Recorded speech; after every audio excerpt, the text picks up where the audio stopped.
Yesterday, Sayadaw talked about the qualities of the Dhamma from both practical and theoretical aspects. And also, Venerable Sayadaw explained what the Buddha expounded regarding the qualities of the Dhamma. So, Dhamma Hawi Rekati Dhamma Jare. The Dhamma is take care or protect or uplift the Dhamma practitioner, uplift the Dhamma practitioner's quality of life. So the Sayadaw have dealt with the only half of the Pali passage. So now today Sayadaw would like to explain some more about the Dhamma's qualities and another half of the Pali passage.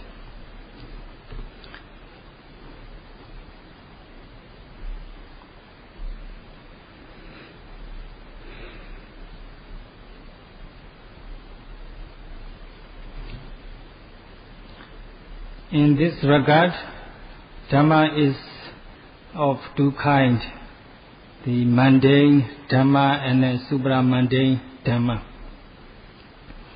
So mundane Dhamma is basically a wholesome mental state and a wholesome physical and verbal activities. And with the wholesomeness or wholesome mental state, we avoid what we should avoid, and we protect our mind from mental defilements, and then in the end we try our best to be able to uproot all kinds of mental defilements in terms of the dormant form. So this is the mundane Dhamma practice that leads us to the full liberation or full awakening. So that without practicing mundane Dhamma, is it not possible to experience supra-mundane Dhamma? So we have to accomplish the Dhamma practice or the mundane Dhamma according to the Buddha teaching, so that we can experience the supra-mundane Dhamma.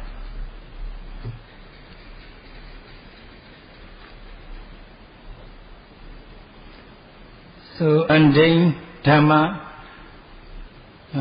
means mundane Dhamma refers to the correct practice or correct method or Dhamma.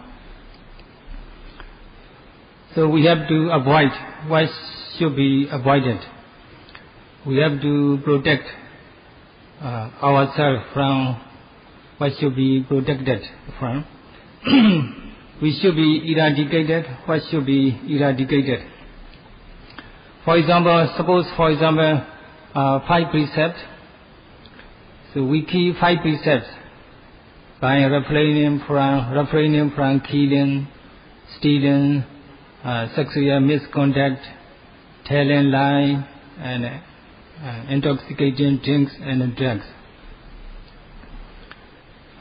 So if you have the knowledge and the wisdom, if you are smart enough, you can easily understand killing, stealing.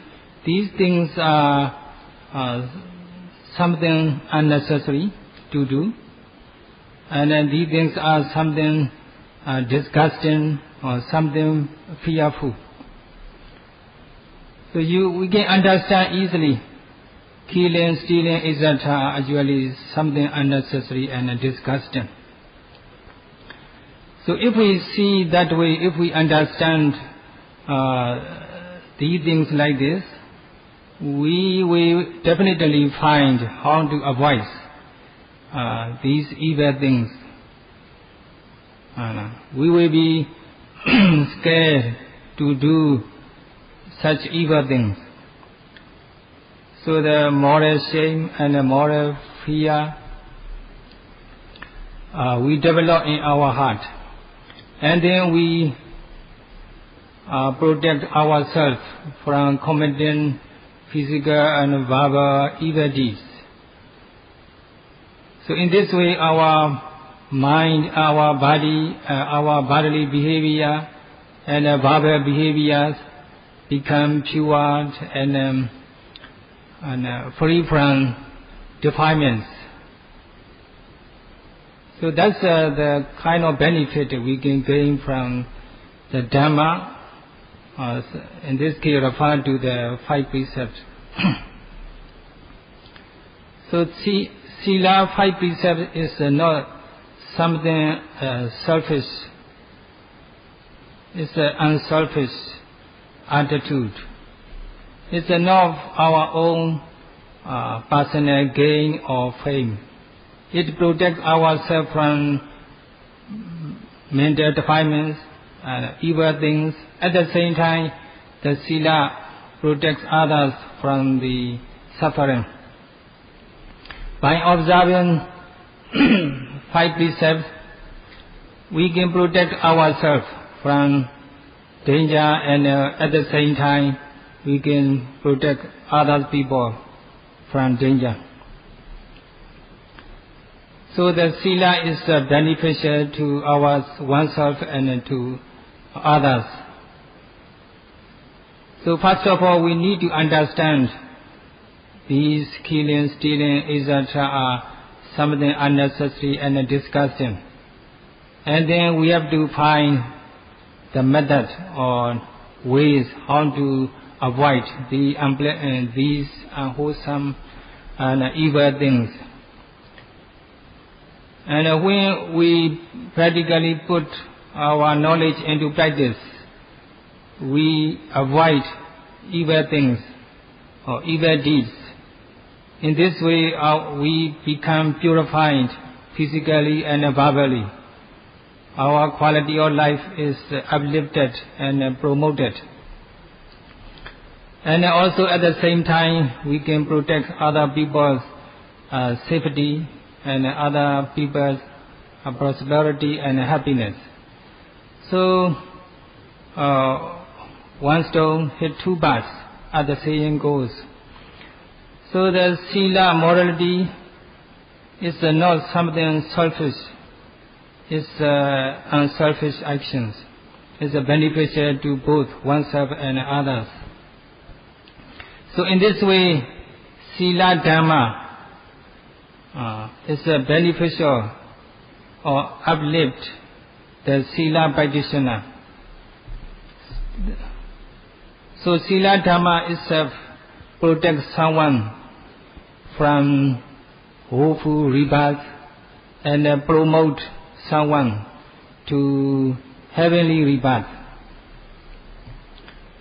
So Sila Dhamma protects us from samsara, the cycle of suffering. And at the same time, it's beneficial to others, making other people, helping other people enjoying safety and happiness. So just imagine how peaceful and wonderful this planet would be if we all were able to observe 5 precepts alone. So first of all, we need to learn how harmful, how disgusting these unwholesome deeds or evil deeds like killing, stealing, etc. So it's just like, the red hot iron ball,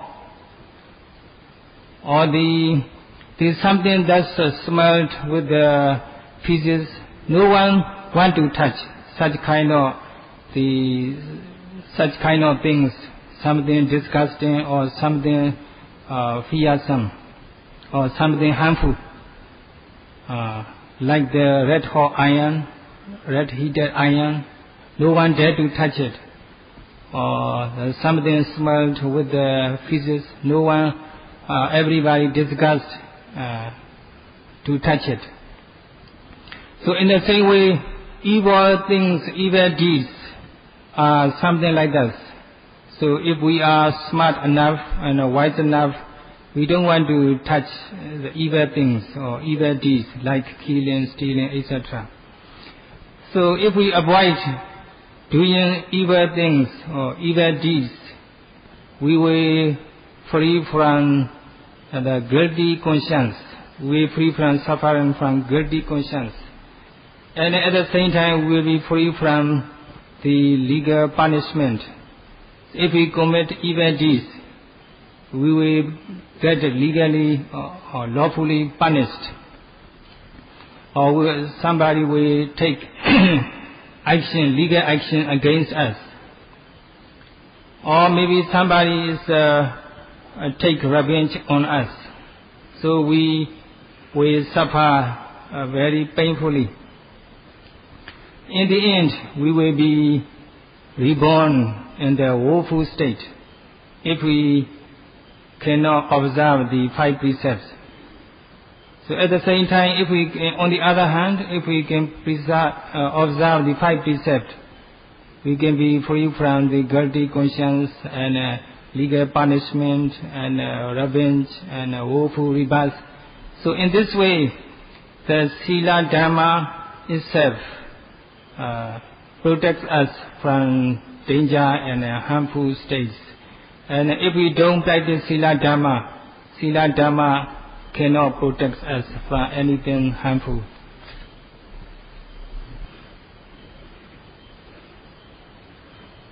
If we cannot overcome the enmity or enemy, we cannot overcome fear. There is two kinds of the enmity or 2 kinds of enemy. The akusala vira, that is the enemy of unwholesomeness. And pogala vira, or enmity of the unwholesomeness, and or enmity of the person. So akusala vira, enmity of the unwholesomeness, is the close enemy. The personal enmity is far enemy. So the near enemy is more fearful than the far enemy. So near enemy or internal enemies or internal enmities actually refer to the unwholesome mental states, like the the active form of the anger, hatred, or jealousy, envy, and which motivate the evil deeds like the cheating or making trick on others, or the committing evil deeds like the sexual misconduct, unlawful sex. So in this way, internal or inner enemies or enmity make us to commit evil deeds or evil things. So as a result of selfishness or the attachment and a craving, we are likely to attach to the or addicted to the drugs and intoxicating things. This is just stupidity or foolishness. There is nothing beneficial in abusing the drugs and drinks. So if we cannot overcome the inner enmity or internal enmity, we are open to committing evil deeds. We are exposed to evil deeds. As long as we cannot overcome mental defilements or mental enmity, we never escape from fear. So, because of mental defilements, we commit evil deeds. And then we always fear. We never free from fear. We cannot sleep well. We cannot eat well. We may be always frightened by the people around or by the evil deeds we have committed. So people always blamed. We get blamed by the people. And also we are liable to be reborn in the woeful state. So as long as we cannot overcome the inner enmity, we cannot free from fear. So to be free from fear, we have to overcome the selfishness and hatred, aversion, impatience, unforgiveness, cruelties. So first of all, we need to understand what kind of things are evil and what kind of things are skillful and wholesome. So some people, they cannot distinguish between good and bad, right and wrong. So they may think after death there is nothing. So they believe they can do whatever they think good. So such a stupidity or ignorance is kind of the internal enmity. Because of this internal enmity, the mental defilements become activated, and he or she is ready to commit evil deed. Then he or she can be never free from the fear. He always liable to be frightened by misdeeds he has done. So if we avoid the internal or inner enmity, we can overcome external or outer enemy. So in this way we can be free from fear. Just imagine how beneficial the Sila Dhamma alone to oneself and to others.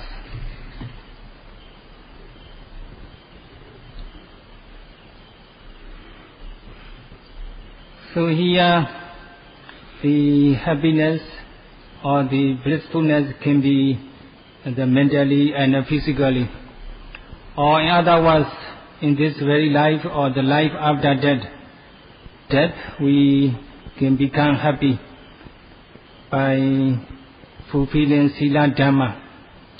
So Pali Canon says Dhammo Sucaino Sukha Mawahati. In this case, in this regard, Sila Dhamma alone, if we practice Sila Dhamma by avoiding unwholesome deeds according to the teachings, we can enjoy the benefits of the Sila Dhamma. So first of all, we need to have the moral shame and moral fear, and then we need to cultivate the sympathy and kindness. And with these wholesome mental factors, we can observe the Sila and moralities. We can avoid something unwholesome or evil. That's the meaning of Sucaino. Sucaino means the Sila is observed well observed. Sila is well practiced. So well practiced means you observe Sila with the moral shame and the moral fear and sympathy and kindness and selfishness. The practice, the Sila Dhamma, practice properly in this way, can protect oneself and others, is beneficial to oneself and others, and bring us happiness in this very life and the lives after death. So in this way, Sila Dhamma alone, if it is fulfilled with the moral shame and moral fear, sympathy and kindness and selfishness, can bring us happiness in this very life and in the lives after death. That's what the Buddha himself expounded.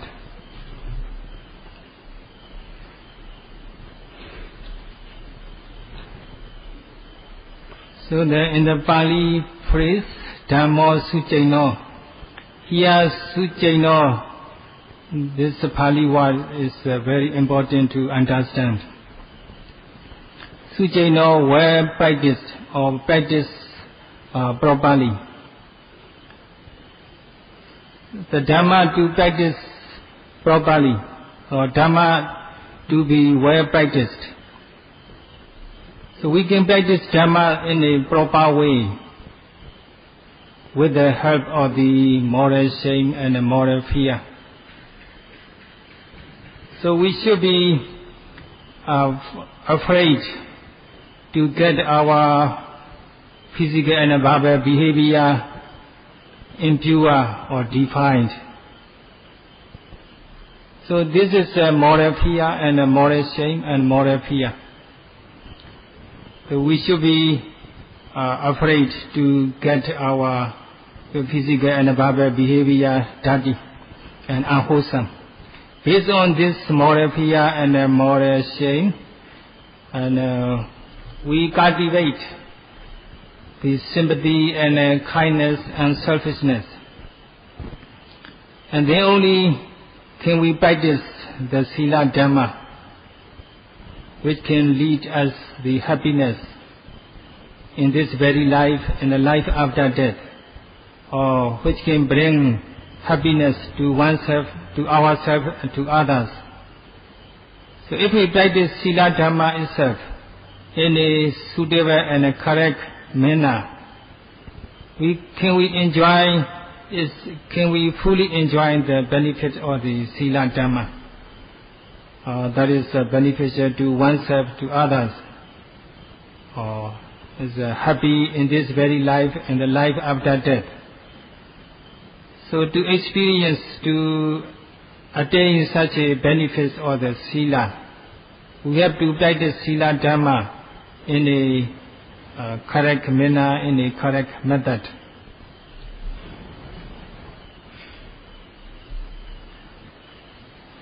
So regarding the Sila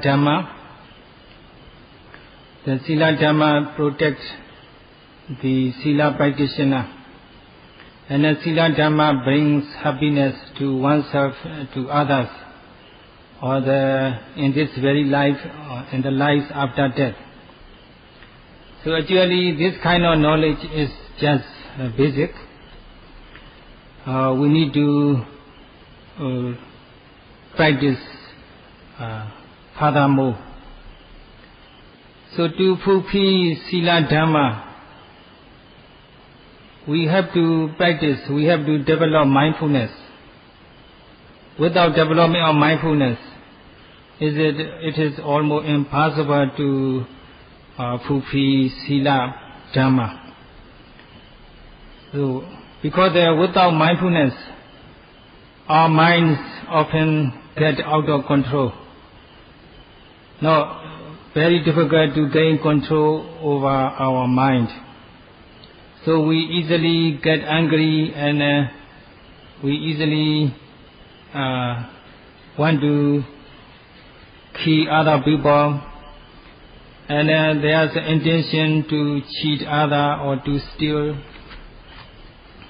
or to commit the sexual misconduct and so on. So, to purify our mind of such mental defilements, we have to be mindful all the time.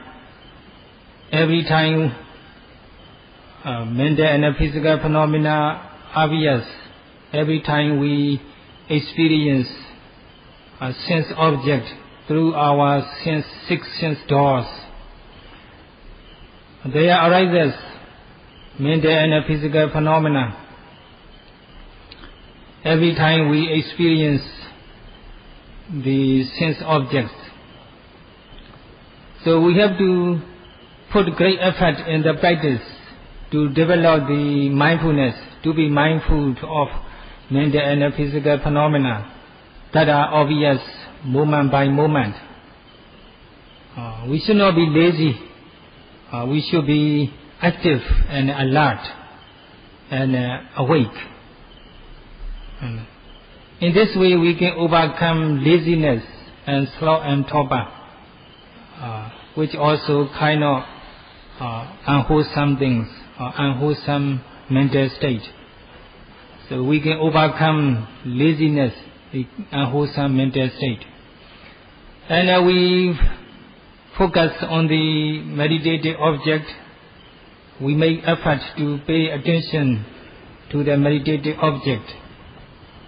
So when the mind is focused on the meditative object, there will be no room for unwholesome thoughts, or sensual pleasure, or thought of aversion, thought of hurting others. So mind is wholesome, become wholesome and well disciplined. So with the strong mindfulness, there arises concentrations. So in this way we develop the courageous effort, mindfulness and concentration every time we are mindful of the phenomena which are obvious moment by moment. That's how we develop the samadhi training, or concentration training. So when we develop concentration training, with the development of concentration training, our mind is peaceful and free from mental defilements for some time, or to some extent. Not to mention to commit evil deeds. The mind is no longer active to commit evil deeds. Mind is being quietened and peaceful, not motivated to commit evil deeds. Mind is calm and peaceful. So in this way our mind and physical behavior and verbal behavior are pure and beneficial to ourselves and others, and bring happiness to us, to this very life and in the lives after death. So that's the sila or samadhi dhamma, the concentration, development of concentration, bring us happiness in this very life and in the lives after death. So it is very important to be mindful moment by moment, starting from rising, falling, or the abdomen, or whatever phenomena obvious to us.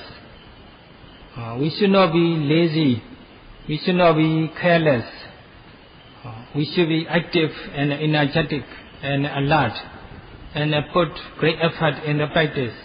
Aim at the meditative object, trying to be aware of the meditative object precisely and accurately and concurrently. That whatever object is obvious, trying to be mindful of it as it is. In this way we develop the jhana factors, including concentration. When the mind is calm and peaceful, under concentration and mindfulness, there will be no room for thought of sensual pleasure, or thought of aversion, or thought of hatred. So mind is tranquil, and mind is quietened, and mind is the mental defilement are settled down. So in this way, samadhi Dhamma, the development of concentration, the Dhamma. If we develop concentration systematically and properly, we can experience the benefit of the concentration.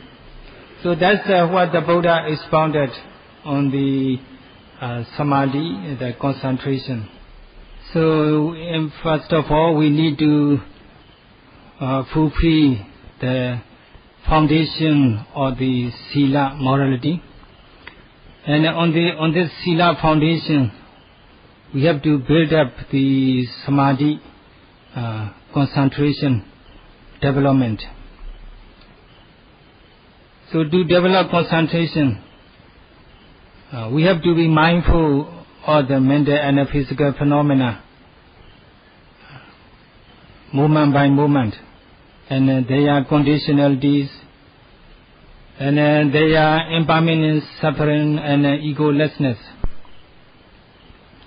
When we are able to see the mental and physical phenomena in terms of their characteristics and conditionalities, we will be able to overcome the ignorance and illusion and many other mental defilements. So when we accomplish our practice until the attainment of the Magga Phala enlightenment, there will be the great blissfulness. So this is the Panya Saikha, the wisdom training, and the Vipassana insight and Magga Phala enlightenments are counted as a wisdom training. So only when we develop the Vipassana insights and Magga Phala enlightenment systematically, these Pinya Dhamma and the wisdom training can bring us happiness. Can bring us happiness to ourselves and to others, or in this very life and in the lives after death. So these training, Sila training, Samadhi training, Panya training, these three stages of training lift us our quality of life, stages by stages. We are no longer liable, we will become no longer liable to be reborn in the woeful state. We are no longer liable to the woeful rebirth. So that's why the Buddha explained what the Dhamma is in brief. Dhammo, nahi Dhammo, adhammoja, uvo, sama vipakino, and so on. So the Buddha distinguishes between two kinds of negative and positive, or wholesome and unwholesome things. So adhamma, the unwholesome practices, the pull down our lives or quality of lives and brought us to the lower state. So that's what the Buddha himself explained about the Dhamma.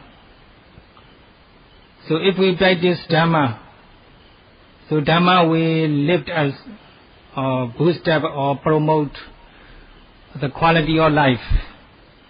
So we are liable to the blissful rebirth or blissful or heavenly state. Here the yogis are following the correct path. So we yogi here are practicing as constructed by the Buddha. Every moment or every second, yogis here are trying their best to be mindful of whatever mental and physical phenomena obvious. So yogis here can be expected to experience what Dhamma really is. They can be expected to appreciate the Dhamma attributes, Dhamma's qualities. If the yogis practice Dhamma in this way, they can experience a real Dhamma. So in conclusion, Sayadaw make a wish, may you all be able to practice Dhamma until you accomplish Dhamma and you experience the benefit of the Dhamma. That's all for today. Sadhu, sadhu, sadhu.